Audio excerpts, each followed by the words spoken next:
In this Diablo 4 video, I just want to talk a little bit about Diablo 4 and my impressions from the server slam this past weekend, where I think the game is at 2 weeks before launch, and whether I think it's going to be ready to go based on what I've seen. So the first thing I want to talk about, which was a major sore point of mine in the first beta and the second beta, that wasn't really an issue for a lot of people, was performance. This was a lot better in this beta for me. I had a lot less rubber banding, a lot less connection issues, a lot less lag. I don't know if it's because there were just less people playing the server slam, which was clearly the case. A lot less stuttering. The game just ran better for me in general. I heard from other people that the game stuttered a little bit here and there depending on their system, so I wouldn't say it's flawless in this area, but it was certainly markedly better than what I've seen before, and that gives me a lot of hope going into the launch of this game in terms of the performance aspect of this game. It could just be that there were less people playing, but it is a good sign. If there were less people playing and those problems still persisted, that would be a really bad sign. The fact that those are now gone gives me a little bit of hope that this game's performance will at least be in a better shape than a lot of PC titles that I have played recently at launch. Now, obviously, on this beta as well, there were nerfs to particularly the Necromancer class and the Sorceress class. There were buffs to Druid. There were buffs to Barbarian, and I just want to say that the nerfs were definitely felt on the Necromancer and Sorceress classes, but I didn't feel that much of a difference on the Druid and Barbarian. Again, these classes have missing class components to them that were not available in this beta, so I imagine once they get those, these classes are going to be a bit stronger, so it's not something I'm particularly worried about. But other than, those nerfs which were quite apparent, the classes didn't feel that different to me. And I'm not sure if that's good or bad. We'll just have to see how that plays out. Historically, in Diablo games, martial classes, characters that use weapons, are typically way more gear dependent than, casting classes are. And I played a lot of melee druid in this beta and previous betas. I didn't do a lot of casting druid. So I feel like this is probably not crazy to expect that this is probably okay, but we'll just have to wait and see how this shakes out. I expect the balancing of this game, by the way, to occur after launch happens quite a bit. I don't think it's going to launch in a perfectly balanced state, and I think tweaks will continue to happen with this game long after release. Talking about the changes to the legendary drop rate, if you didn't know, the drop rate for legendaries changed from being a happy fountain of legendary loot to something close, if not exactly what the drop rate of legendaries is planned to be at the launch of the game. And this was almost non-existent for me. I heard from other players that they were getting lots of legendaries, and I heard from lots of other players they were getting none or one. I got one up to level 20. So it took me about 4 hours, 3.5 hours to get my character to level 20, and I got one legendary item in that time. It was a good legendary item, granted, so I was pretty happy with that. I don't think that's such a terrible rate, but I do have concerns about what that means for this game. My experience with the previous betas is that because of the way the level scaling works, you are really reliant on the loot that you get in order to make your character feel stronger. That is to say, if you level up 5 levels, but you don't get anything better for your character in those 5 levels, you're effectively weaker than you were 5 levels ago. So you're very dependent on the loot you get. Maybe the bonuses that you get on the gear that you're picking up aren't what you need. Maybe you want overpower damage, or critical chance, and you're getting damage over time, or you're getting damage to distant enemies on some of these gear, and it's not quite what you want. Or maybe you're finding a good one-handed weapon, but you can't get a good two-handed weapon. So this game feels very gear dependent and loot dependent to me, what I've seen so far. I don't know how that'll remain at endgame. And what could be potentially disastrous is the fact that you don't feel like you're getting a reward for all your hard work.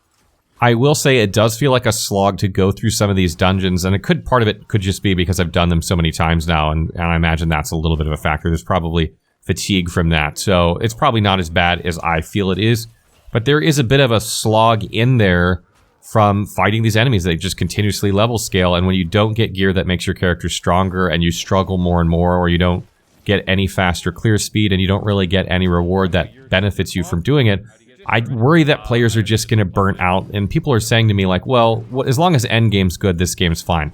I frankly think that's BS.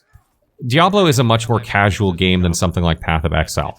A lot of people are playing Diablo for the story, a lot of people are playing Diablo for the immersion, and a lot of people will play through that and then stop, or play through it and get to the end and create a new character and play through it again, and create a new character, and maybe do a little grinding at endgame.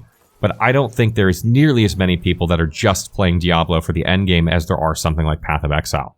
So while I certainly don't want to see Diablo have fountains of legendary loot that make legendaries feel unimportant, at the same time I worry that if you get them so rarely, because this game is so loot dependent, and those ones that you do get don't benefit your build in any way, because that can happen very easily, that eventually you're just going to feel demotivated and demoralized doing this content and not feel like continuing playing, because you don't get that, sense that you've gotten from previous Diablo games where you get powerful and you're farming earlier game errors and you're just throttling the enemies, and that feels good. RPGs have a curve to them, most of them, where it's hard, and it gets easier and easier and easier, and then you just start throttling your way through the game a lot of the time, historically anyway.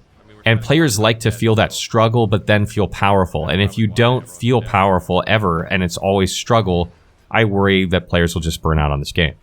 Again, we'll have to see how this all shakes out, because, this is just a small glimpse into the game, and it's not a completely accurate picture, and players aren't just going to stay in the same area. They're going to continue to progress through the game. So we'll see if there's, maybe a level cap to certain areas of the game, and that maybe once you get, higher than 30, maybe those dungeons stop scaling and you can come back and do that. I don't know. But it'll be interesting to see. And also keep in mind that there are lower tiers than Tier 2. You can play on Tier 1. So you can make the game easier if you want to have a higher clear speed, but I don't think that means you're going to get better loot easier. Although it may be better to farm on Tier 1 instead of Tier 2, for instance, if your clear speed is 5 times faster than it is on Tier 2, because it is markedly easier on Tier 1. So we'll just have to see how that is. And another thing I wanted to mention, too, is that we couldn't beat Ashava this time around. We didn't even get close. I don't even think we got halfway. It was obvious we were not going to make it from 2 minutes into the fight, which is weird because we cleared it, every time before in the previous betas without difficulty. Well, a couple of times we're close, but we completed every time before. But I think that came down to a few factors. First, the level cap being 20 instead of 25, that definitely played a role. Having less legendary drops, people were not nearly as geared out as they were before. And lastly, there were just far less people playing. We had 8 or 9 people in our group playing, and I think half of them weren't even level 20 compared to the, 20 or so level 25s we had, or, close to 25 level we'd had before. So I think, people are off playing Tears of the Kingdom this weekend, or, they're not interested in getting burnt out on the game before they play in a couple weeks. So in my opinion, it wasn't a very accurate depiction for a server slam. I don't think their servers were really stress tested that much, except for maybe the first couple hours. So it'll be interesting to see how these world bosses play out in the grand scheme of things, and whether the first interpretation we had is a better interpretation, or the second interpretation is a better interpretation of how difficult these world bosses will actually be.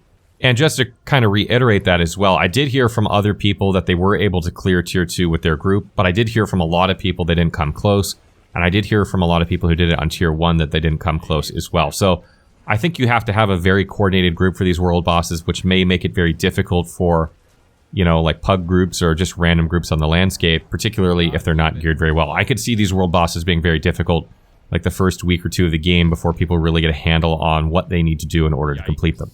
Overall, I enjoyed my time with Diablo 4, but I will say that I am concerned because of the player scaling that people are not going to stick it out and make it to endgame, hopefully for some great endgame payoff, if there is a great endgame. I have no data about endgame. I worry that they'll even make it there. Again, I don't think Diablo is as hardcore of a action RPG as some other titles, and I don't think as many people playing Diablo are in it for the endgame. They're in it for the experience, they're in it for that playthrough. They might take their character to endgame and play for a couple weeks, but they're not going to be playing, the vast majority of players are not going to be playing this game 2 months, 3 months, 4 months after release. There are the people that will play the seasons as it gets updated, etc., but I don't think that's the majority of players. I think you're looking at about 20 to 25% of players that'll do that, compared to something like PoE, where maybe it's 50% or better. Those things being said, I'd be curious to hear from you guys. What do you guys think of this game so far? Are you concerned about the level scaling? Did you feel like you weren't getting more powerful too? What do you think of the nerfed legendary drops? Are you happy that legendaries got nerfed because you want them to feel special? Or are you a little upset like I am, because even though you want them to feel special, it felt like it made the game more fun in general just because of the way the game's designed? Let me know in the comments below.